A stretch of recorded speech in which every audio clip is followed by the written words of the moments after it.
21 degrees. That, I guess, is an inside reading, but it's probably not that much cooler outside either. It's a very warm day, an unseasonably warm day here in Seattle at the moment, and especially warm inside. You probably can pick up a number of players, a number of the spectators waving their programs and using them as fans to try and cool themselves down in these very humid conditions. The fourth game gets underway.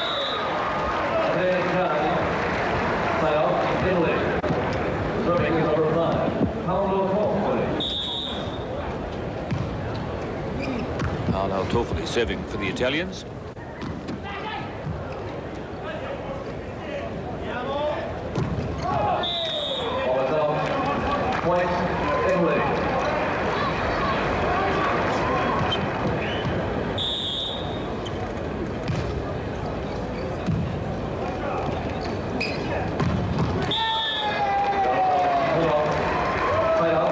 Mounted off with a good cross court.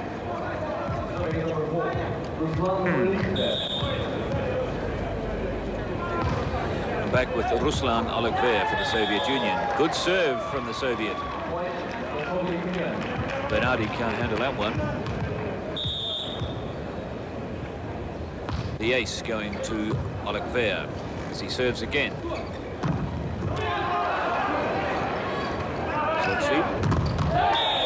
But a good block at the net by the Italians. They win the side out.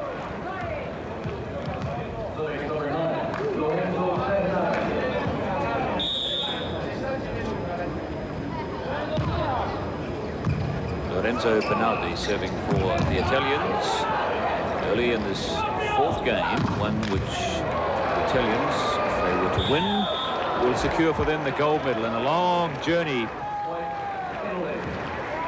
into the stand for number 12, Yuri Cherednik. He really took off on a long run there. It was almost like a 100-meter sprint that he was starting off on, but all to no avail. Bernardi goes deep. It's 2-1. Italy leads in the fourth game.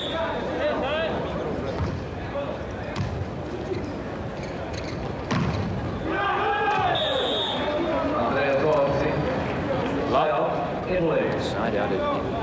It's a must-win game for the Soviets. At the moment, it's Gianni serving for the Italians, who lead by 2 games to 1 and 2 points to 1 in this fourth game. Sedelnikov does well at the net.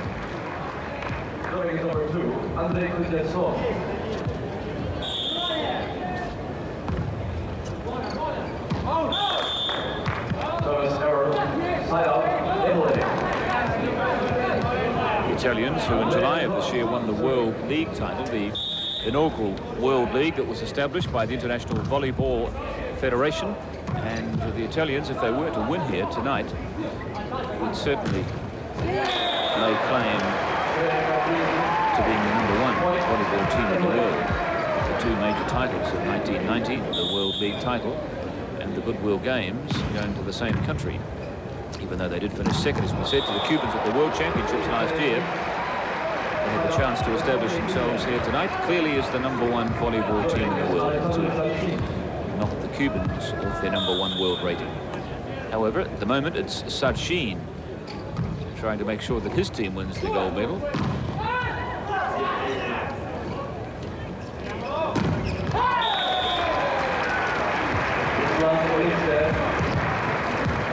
The Soviet Union. Off the 3-man block, the point to the Soviet Union. 3-2. The Schwartzy coming in from a very wide angle, and it just brushes the shoulder of Antonov, and so the point goes, or the side out goes, to the Italians as Cantagalli serves to Shashin. Cherednik finishes it off nicely with the kill after a spectacular save by Toffoli.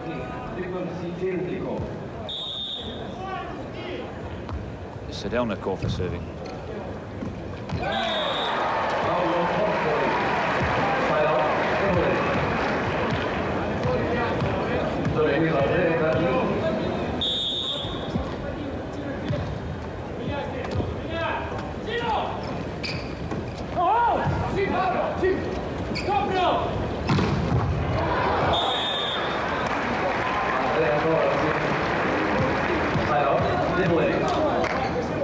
The Italians out by 4-2 in this fourth game, a game which, if they can win, will give them the gold medal.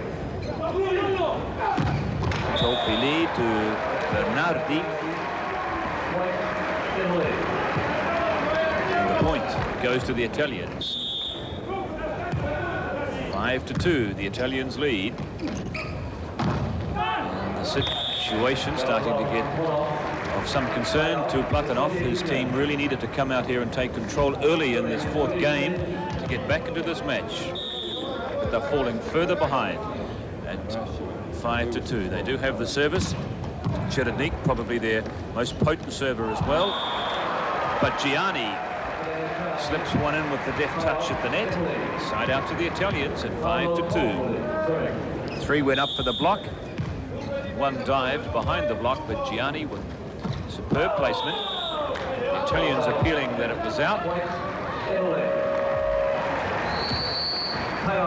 Mr. Robert Reed agrees, and it's timeout called by the Soviet Union, with the Italians in a comfortable position in the fourth game. With very little to say to his players, he doesn't need the 30 seconds. While Platonov was again displaying considerable displeasure at the performance of his team so far, who are slipping, as we said, further and further behind.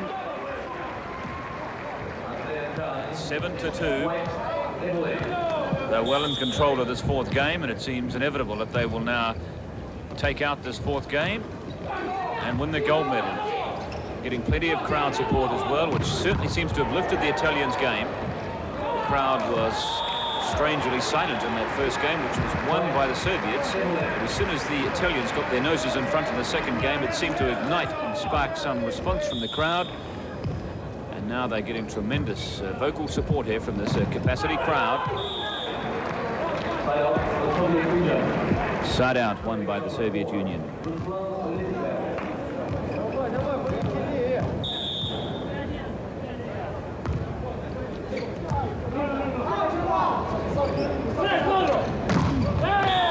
Zorzi off the block.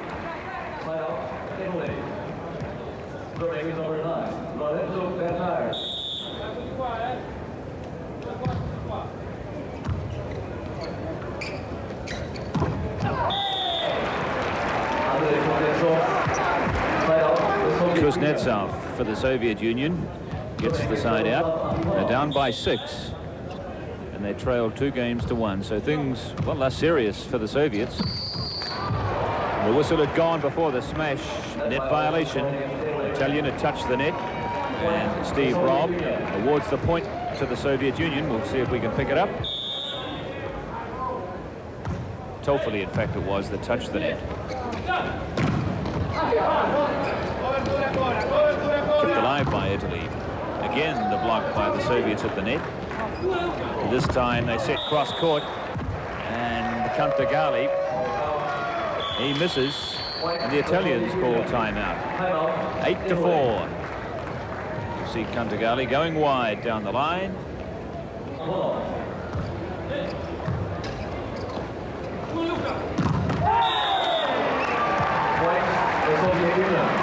And that's another valuable point to the Soviet Unions, and yes, says Shachin, we needed that, and they sure do. It's 8-5.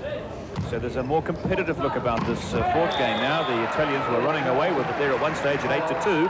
They win the side out through Andre Gianni at 8-5. Not quite so clear-cut. The margin of advantage here still with the Italians. And Gianni with a service ace. And that really would hurt the Soviets, giving points away like that. Uncontested points through bad judgment. But the whistle had gone. But it was a net violation against the Italians anyway. They didn't get to the ball. 9-5. An elbow on the net by Zorzi. Results in the side out to the Soviet Union. And it's out. Gardini misses. Point to the Soviet Union. It's 9-6.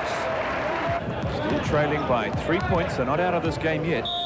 It's a must-win game for the Soviets.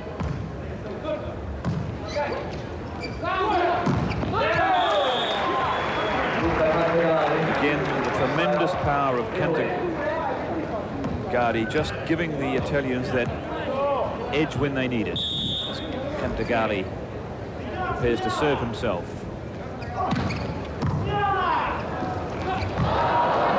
Some confusion in the Italian defense, but they recovered well. Lovely reception there from Shardsheen. The whistle had gone. The point goes to the Italians. Oliver on the mishit. The man in the blue pinstripe suit, as he has worn every day, Mr. Platonov, looking a little frustrated as he sees this match slipping away from his team.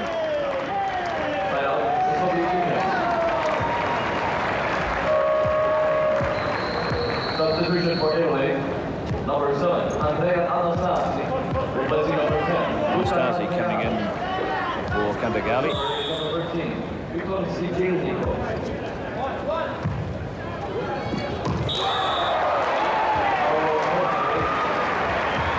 And Anastasi quickly into the game as he received it, set it up for Toffoli, and the Italians put it away, back with Gardini serving.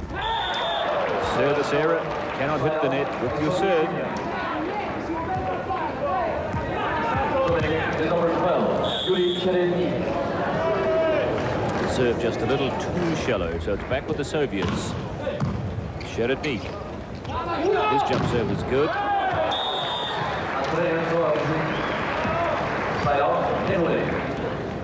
Andrea Zorzi gets the timeout for the Italians again. It's tense and it's starting to get very tight here in the fourth game. The Soviets fighting hard to drag themselves, claw their way back into this match.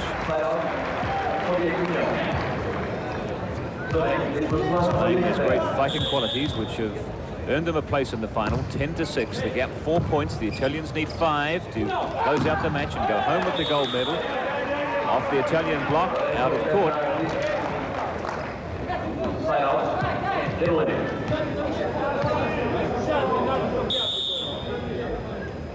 Bernardi.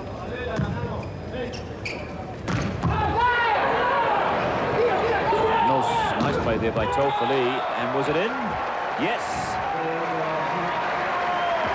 One of those 5 points the Italians wanted coming from this smash from Zorzi, and the Italians only 4 points away from winning the fourth game and the gold medal.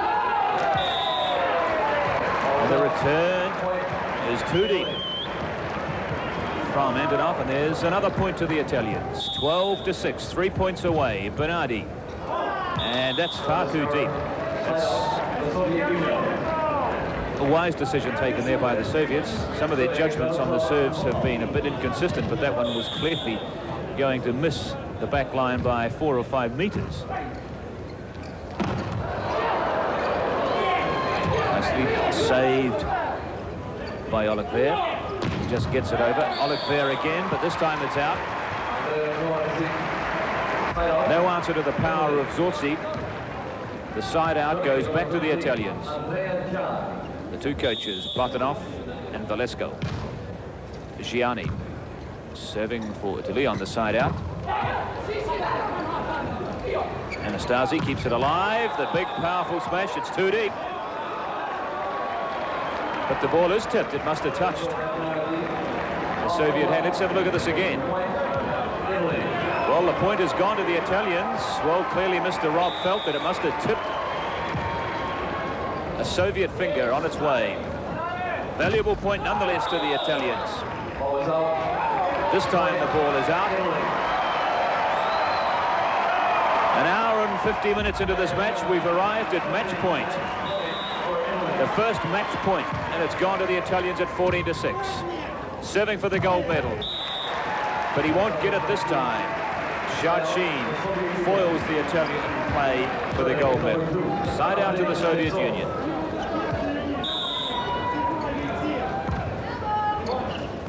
Kuznetsov.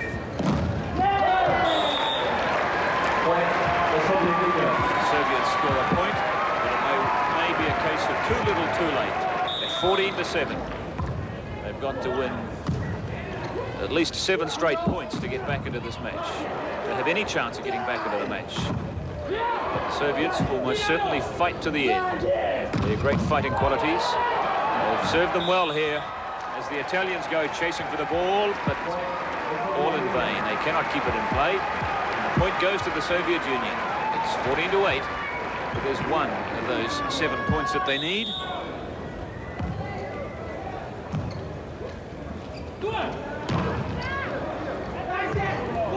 Shachin going for the tip.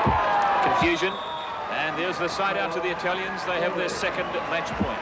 Coming off the arm of Sedelnikov. And Andrea Zorzi, their 6'8", tremendous back attacker and outside hitter, will serve for the gold medal. That's 2 match points saved by the Soviets. Cherednik this time getting up with a good lead and killing it for the Soviets. Shatunov comes on. He's in for Olegver. Ruslan Olegver being rested.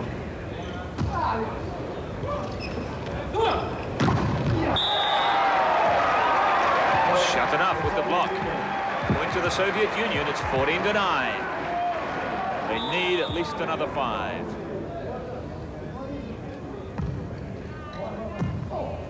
Shachin with the serve. Zorzi, number 11, their big, powerful attacker. Antonov, it's in. It's 14-10. Valesko starting to get a little anxious.